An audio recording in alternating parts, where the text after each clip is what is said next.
dresses, and everything's organized. You organize the shoes, the same thing for the men's clothes. And what happens is that it's kind of a subconscious message when somebody walks through the house and they open the closet. Subconsciously they will say to themselves, without realizing, if they obsess this much about their clothes in the closet, this house must have really been well taken care of. So it is a message that you can't tell them. You have to show them and let them think it.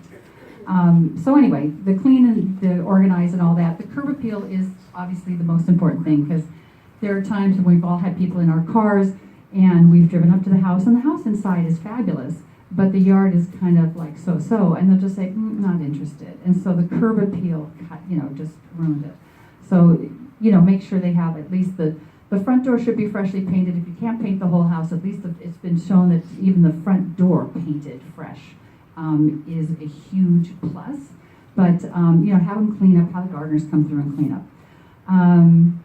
So then great photography, we all know that, and we do have a list of great photographers, and, you're going to have to post really professional photos. After all, we're working in a very expensive market. You cannot use your cell phone, sorry. And actually, a lot of you shouldn't be using your portable, the individual cameras, because we just don't do photography as well as the professionals. And the company is actually providing OBO to us as a benefit, and then they make it into a video online, and they just send it to us. Then your property brochures, marketing pieces, and all that. Now, I will say that I use impact marketing. We also have one step. The reason why I use impact marketing is it's just easier. Allison Jones, who is obviously our marketing director and the most fabulous person in the world, has made all those wonderful templates, and they are infused with her cheerfulness and her love. The woman just can't stop smiling, and so what I typically do when I'm making a brochure or a postcard or something going out, I will have all my photos, all my texts, and I'll sit down Friday and I'll put it together, because it's templated. You just pop it all in there and whatever. And then I walk away from it and I come back to it later on Saturday. And I realize I want to proof it, and I kind of go, I don't like this wording, I don't want that there, so I switch it around. And then I walk away from it and I do it again on Sunday. And you have to get away from it. It's kind of, we have all been told from time to time, like when you're sending an email out to a client and you're a little unhappy, don't send it. Stand away from it, sleep on it, look at it in the morning, and then delete it, or to get it down to one sentence, right? Because we sometimes say things we really shouldn't be sending. So that's how I feel about my, when I'm putting all this stuff into impact marketing. It's like the first time I look at it, I think it's fabulous, but by the time I finish looking at it the third time, I've refined it down to something that is much more practical and much more elegant. And then I just hit send, they print it the next morning, and if it's a postcard, it's mailed that afternoon. And if it's a brochure, it's at the office here on Tuesday. So where are you sending all these materials? That's it. Okay, we're gonna get there. Funny, I'm glad you asked that. No, I have this. So, as far as like the titles, there are some preset titles on these, like the postcards or whatever. Just listed, just sold. Be more creative. Something like first opportunity to see this great house. Or like I milk it as far as like I'll send out a just listed postcard. I will send out in escrow happy lucky buyers. I'll send in a just closed. Too bad you missed this one, but we have another one coming. Try to take advantage of your listings and your activity to get as much not free press, but press with your database. But anyway. So the first thing I usually say is the date. I'll always have on the postcard about the house, but I'll also have the date and time, the first chance to see this home. So they know that this is like an invitation, and it's kind of acts like an invitation. And I'm going to send it to a bullseye of 250 homes around the house. And when people come in, of course, we're going to have conversations with them, and we ask them, where did you come from? If they say they're neighbors, then they're potential sellers. If they say, well, I saw it online or something, then they're potential buyers. So you can kind of figure out who they are, and that's wonderful, because then you can tailor your conversation. But I always have like a private open house first, and I like to get it all done in one day. But I typically do like a Sunday morning, like around 11 to 1, and that's the invitation one, and that's the invitation to the 250 bullseye. And then I send out also postcards to my sphere of influence. I also use MailChimp, and I mail that also to my sphere of influence and anybody I have on my list. And so I'm trying to get people that I know and that I can actually work with in from 11 to 1. And so if it is neighbors, a potential opportunity conversation for a future seller. If it's somebody that I've sent to that's in my sphere of influence or on my mail list, they could be a potential buyer or seller. So that kind of takes care of, really as far as that. But then I'll do the regular open house, the first open house from 1 to 4 or 1 to 5 on Sundays. I also have an idea, in talking to a friend of mine, that I might just change that a little bit, but pretty much there's always a private invitation open house, and that there's food, there's whether we have a food truck or we have it catered or whatever, but I'm never at the front door. I always have another agent or an assistant when I have an assistant, which I have a new one, thank goodness. But they're very cheerful, and we have a little table that's set up at the front door, and it has some of the brochures, and it has the iPad with the Open Home Pro on that so that we can have them sign in, but I only have one iPad. So I also have miniature, kind of half-size 5x7 clipboards, and I print out the same information that I'm asking for. And so the assistant will be very cheerful. Oh, thank you so much for coming to our open house, and would you please fill this out? And so she kind of like the line at the door and doesn't allow them in until they fill out their information, and they do. And then she says, and your realtor, Stacy McCullough, is inside. So she's already kind of preset something in their brain. So I'm inside, and I'm in the downstairs right there. And if the house is larger, 2 stories or whatever, I prefer to have additional agents helping. And I'll have people posted upstairs, downstairs, not just to be gracious, and to be gracious and also to be helpful about telling about the house, but we also want to be respectful of a lot of people coming through, and on behalf of the seller, protect the house. And we've already talked to the sellers about taking everything that's small and portable and blah, blah, blah, that can be put into a purse or a pocket. And so, if they left something out by the time we're done talking with them, they did it because they knew they did it. But anyway. I was at an open house, broker preview on Friday, and the house was incredible. It was stunning. There was a lot of knickknacks behind, glass, whatever, and then some absolutely gorgeous knickknacks in the daughter's bedroom that were very expensive. I'm kind of going, that could slip in my purse like in a minute, so, you can't do that. It didn't, give me credit, Now slip in your purse, but... A purse. No, my purse isn't that great.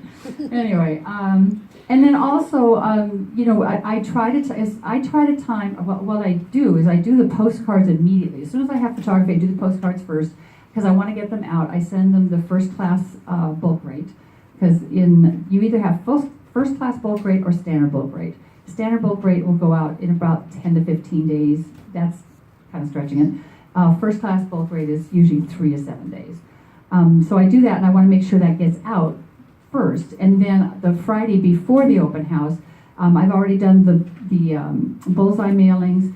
Then I want to walk at least 100 homes around the open house. If I can do all 50, that's great, but that takes a lot of time, and so my goal is 100. And I have a flyer in my hand. I may not have my beautiful 2-page brochure, but I'll have a really nice flyer about the property and the open house, have the invitation on there. And I'll walk and I'll just say, did you get my postcard? Did you get my invitation? And some of them will remember, and some of them got does a 3-second rule, it went into the trash. But at least I get a chance to talk to them at the door and invite them. And a lot of them show up. And then after the open house is over, I will actually, either the same day, if I'm not totally wiped out, or as soon as possible, like the next day, I will actually take my really nice brochures, because I kind of overprint, and I will walk those 100 homes again. And I'll say, did you have a chance to come through? What did you think? I want to talk to them. And I want to see, I want to impress them. I would like to get a listing. There you go. So then we do the e-blast. It says there in number 5. We send out the, e-blast, first chance to get there. We post on Facebook. And a lot of you are aware that on Facebook that you can do a boost post. And you could, you can put a picture of your property, or 2 pictures, and I want it to be an easy bite-sized thing to read. So, I usually put like 1 great picture and then a short comment or 2, whatever. But, I'll boost it, and I'll send it to a specific city. I'll send it to a specific demographic. People with a certain income range. Definitely to everybody, but sometimes I'll even send it to dog lovers, because I want to get pet lovers, which has nothing to do with anything, but if somebody opens it because they love pets, I'm happy, And so anyway, I do all the social media postings to get visibility as well. And I usually have my assistant do most of that. Thank you. And then even though we put it in the MLS, and I do put the regular open house in the MLS, I don't put the early one, our special invitation only one, but always put it in at least 2 days in advance.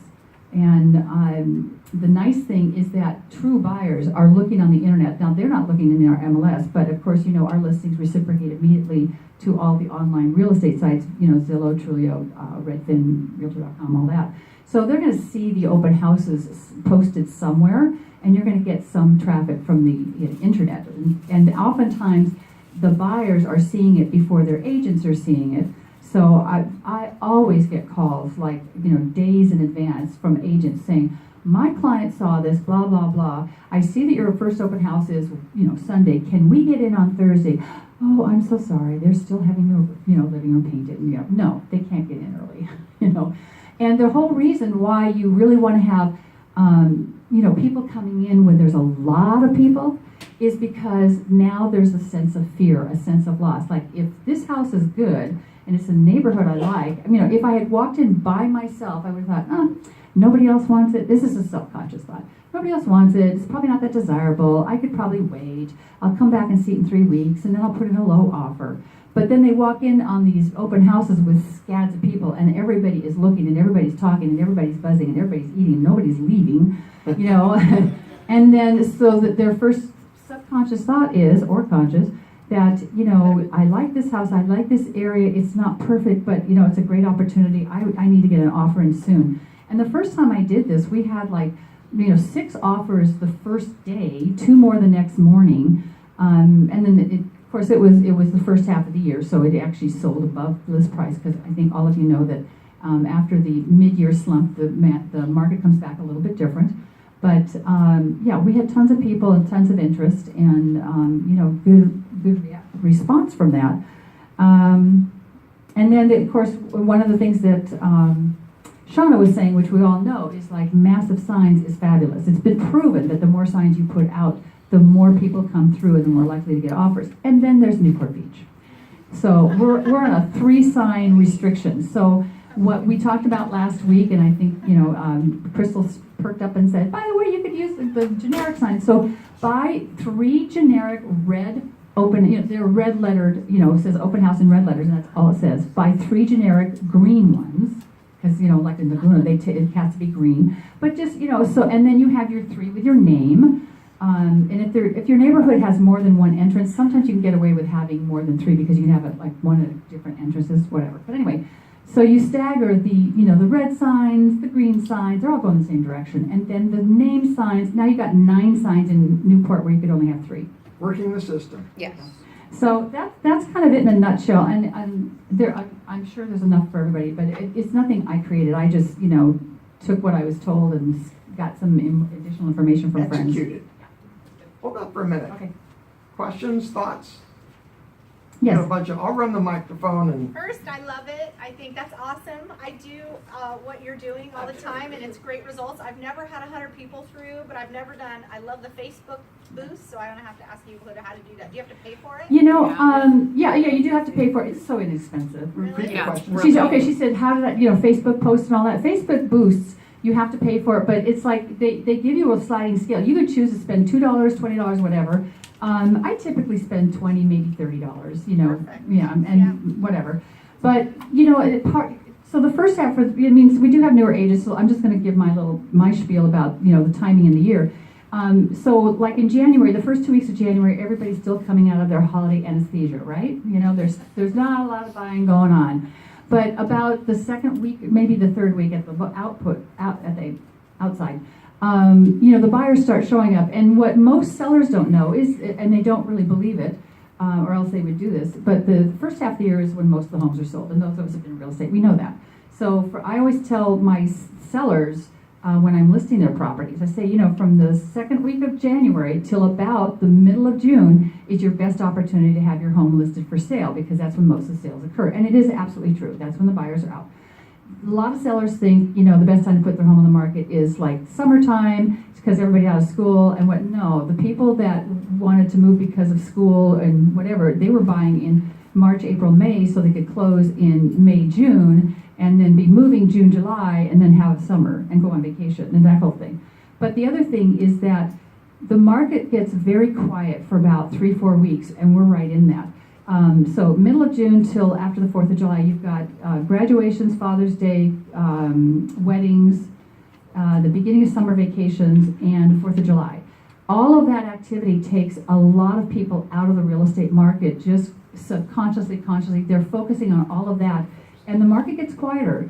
And I always tell my sellers, and when it comes back in July, it is different than what you just went through. Okay, another question. Yeah. Question from the audience. What? Why are you using color-coded signs, red, green, personalized? And Okay. then what size signs are you using? Okay, so in Newport Beach, so Newport Beach has a 9 by 12, you know, rectangle. Mine is more like maybe 10 by 14 or something, you know, which is irrelevant. But no, what I'm saying is that Newport Beach says you can only have 3 open house directional signs, and most all of us all have our own signs. Mine are not red, mine are not green. Mine are like Berkshire Hathaway, Cabernet, and you know, black lettering or what, or red, who knows. But if I could only put 3 of those up, then I only have 3 directional signs, and if I'm trying to get in a neighborhood that has 5 turns, I'm going to lose somebody. So just the generics you get at the board that they are printed in red and they say open house. And I know that Laguna, it's a green, and it's a green, just says open house, and it's printed in green. So what I think is wise is to have at least 3, you know, red open house signs that just say open house. They don't say Berkshire Hathaway, don't say your name. 3 that are green, and so you get the people going in the direction, and you could stagger those 2 if you want, so they kind of get confused, whatever. But So eventually, code enforcement doesn't take your signs. yeah, and eventually they will come up to your signs. But yeah, because on the weekends, the city does have somebody patrolling, and they pick up signs and they put them in the yard over at Superior and 16th. You know, they have a bin and they just throw them in there, and people don't know to look for them. That's where they are. And sometimes, you know, you have to go retrieve them yourself. But sometimes it's kids that are playing and taking your stuff. But you're trying to get more signs in a sign-restricted city. That's all. Anyway. All right, Stacy, this is fantastic information. Everybody have a handout? Most of you know that Stacy's one of our 4 coaches that work with brand new people. And the thing that I want to stress is the importance of, no matter how long you've been in the business, there's always room to learn. And one of the things that makes Stacy a great teacher is she is a great learner.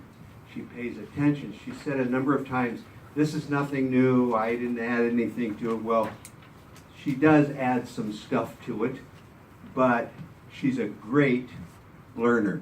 And she takes what you guys are doing and what other people, successful people are doing, improves upon it or customizes it to her way of communicating with people. And that is a tremendous asset that we all have and we all share, because we can learn from one another, and especially in this kind of an environment where people are willing and open to sharing, it's worth a lot to us. Thank you, Stacy. Thank you, Mike. Yeah, she started out talking about presenting the home, which isn't marketing at all, it's merchandising. It's how the product looks on the shelf when you're walking down the aisle, you know, in the store. And I hadn't thought about that psychological benefit of somebody looking at an organized closet and saying, wow, if this is how they keep their closet, I certainly would believe that they'd keep their house immaculate as well. And new home builders are the epitome of this. They have those houses looking completely perfect, not even real, because the furniture is 3/4 size to make the room look bigger, the chair you can't sit in, and but it's all for a reason. And just another part of all of this falls into the category of value that you're bringing to this client, that very likely others in this business are not bringing, because they're not in that place that they know how to guide the client and educate the client that way. Value, amazing, so great stuff. Last thing, we're going to keep this conversation going on open houses because it is a massive opportunity for us. 166 listings today in this office. There's one for everybody. I mean, you can find a house to hold open, and it's probably our own listing. If it's not, there are other strategies to find one, and I'll help you with that. But massive opportunity. By the way, the dialogue on the selling cycle where most of the sales happen first of the year. That's a great dialogue. Right now, put that in your pocket. Bring it out at the end of the year as we're talking to people in January. Right now, I want to talk about the opportunity for them in the market today, where we are still at record low interest rates, where we still don't have very much inventory. We're in a very opportunistic market, and that's the conversation the client needs to hear today. And yes, statistically, there's more closings now, as Stacy said, in summer, late spring into summer. But put that in perspective, that means that we've got 3,500 homes a month closing in Orange County right now, and end of the year we're going to have 2,500. So it's not as if the opportunity goes away and the sales go away. Does that make sense? And so, but more on that later. The last thing I want to look at real quick is the legal tip. And I saw this communication from a buyer of ours, and it was just so well written, I wanted to make sure you all have it. Everybody have a copy? And the question comes up all the time, what do we do when a seller changes their mind and they don't want to sell to our buyer? And this is very clearly summarizes a buyer's rights under the California Purchase Agreement. So this buyer wrote, and this was her own letter. This was not something that someone coached her to write. And this was Nikolai's client. I should have maybe taken Nikolai's name out of here. It was very unexpected to hear that the sellers did not wish to honor the fully executed purchase contract on the above referenced property. While I realized from my own experience that the sale and or purchase of property always involves a lot of uncertainty, unfortunately, I am unable to comply with their request to cancel the transaction. The purchase contract indicates that unless I agree to cancel the transaction, the transaction can be carried out through a court proceeding called specific performance, which forces the seller's compliance with the sale. Upon prevailing on this claim, it also appears from the terms of the agreement that the sellers would be responsible to pay for my closing costs, my attorney's fees, and any other costs I incurred by being forced to bring suit.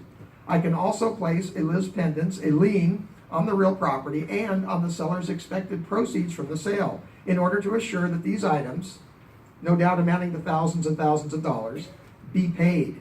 However, this would be a very uncomfortable position for me to take against the seller, so I'm hoping you could discuss this with them to help them better understand that our purchase agreement is fully enforceable. I really wouldn't want them to lose any of their equity by having to pay these unnecessary litigation fees and other costs. Thank you.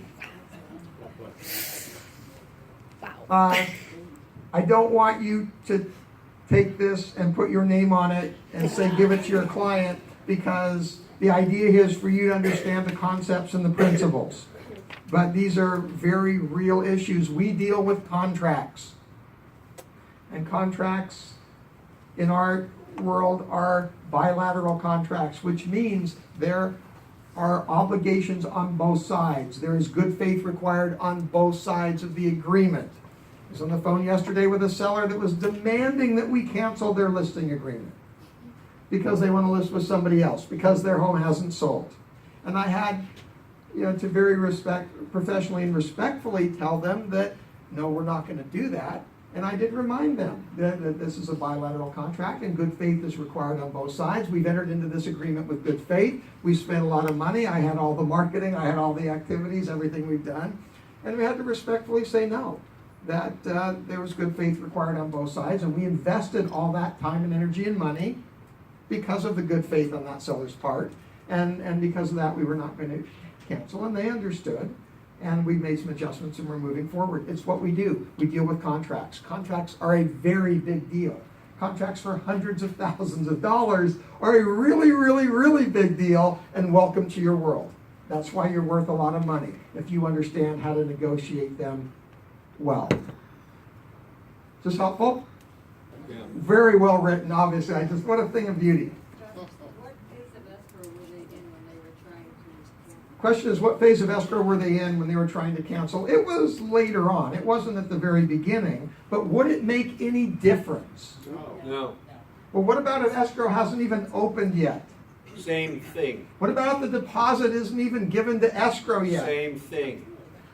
A contract is a contract is a contract. It's enforceable as soon as it is a completed contract.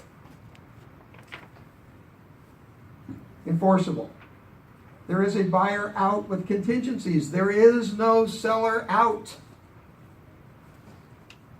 Seller out only happens if the buyer breaches the agreement and the seller gives them a notice to perform and they do not bring whatever they're doing wrong into compliance. That's the seller out. That's the only seller out. Unless the seller has a contingency. And good point, unless there's a specific contingency that the seller holds because it was written into the agreement and agreed to by the buyer. But in the standard boilerplate of a CAR document, there is no seller contingency. Good point. Seller could be selling, saying, okay, I'm going to sell to you, but this is subject to me finding a replacement property and going under contract on that property within a certain amount of time. Sure, you could build in all sorts of seller contingencies, but we deal with contracts. Do not be cavalier with them. It's your job to understand every word of every paragraph of that contract. And if you're not clear on something, we need to talk about it. Because it's serious as a heart attack. It's what we do. We'll close with Todd's question. I don't think we have anything on preview today. What was the outcome? Good. Okay, Todd's question is, what is the outcome from this situation with this buyer? It's a very predictable outcome. The seller was educated and realized that it was not in their best interest to breach the agreement and not close. I love it. Scott, I was in the same situation very bad. We were in escrow and our seller wanted to cancel. They were gonna buy a house too, but they wanted to cancel. So what I told them to do is, you should see for a real estate attorney and, Okay. Let me, and we might have to pick that story up at another time, but your point's a good one. Mike had a similar situation, and he instructed his client to seek a real estate attorney.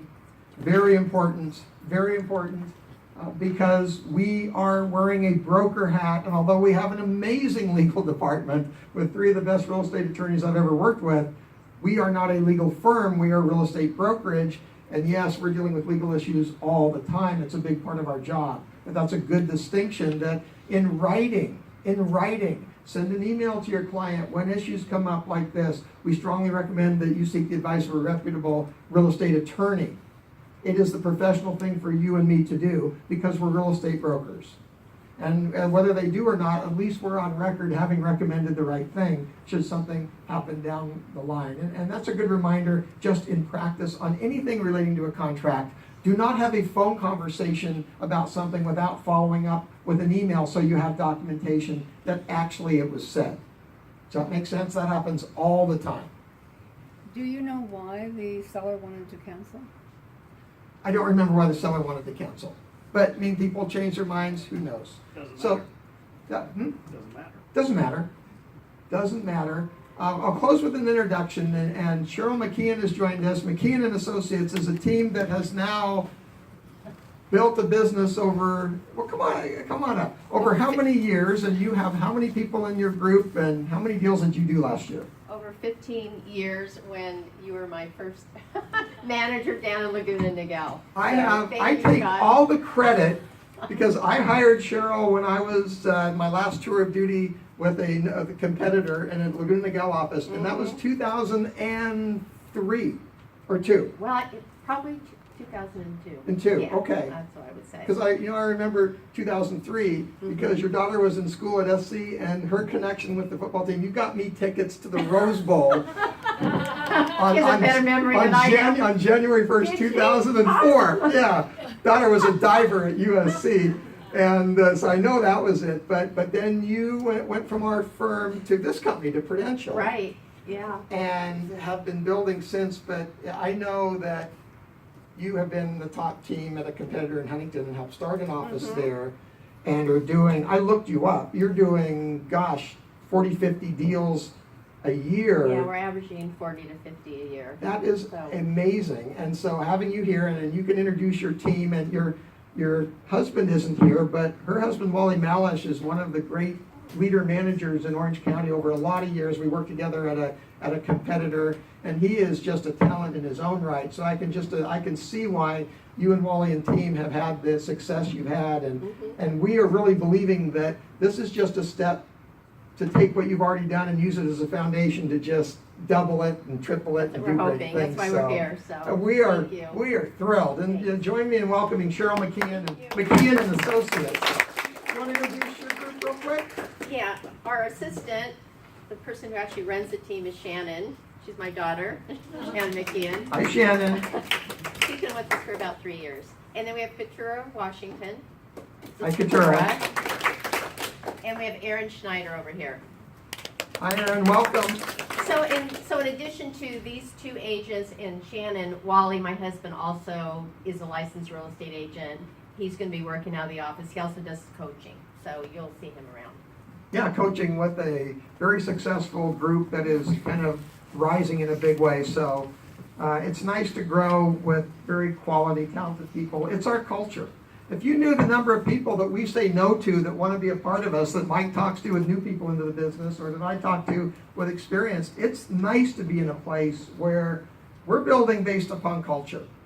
We're building based upon people that are passionate about being excellent at what they do and resonate with the mission and vision and values of Berkshire Hathaway and all that that's about. And so we are so thrilled to have your successful group a part of us, and we're all going to grow together. Anything I've missed for the good of the order as we close? Nothing on preview today?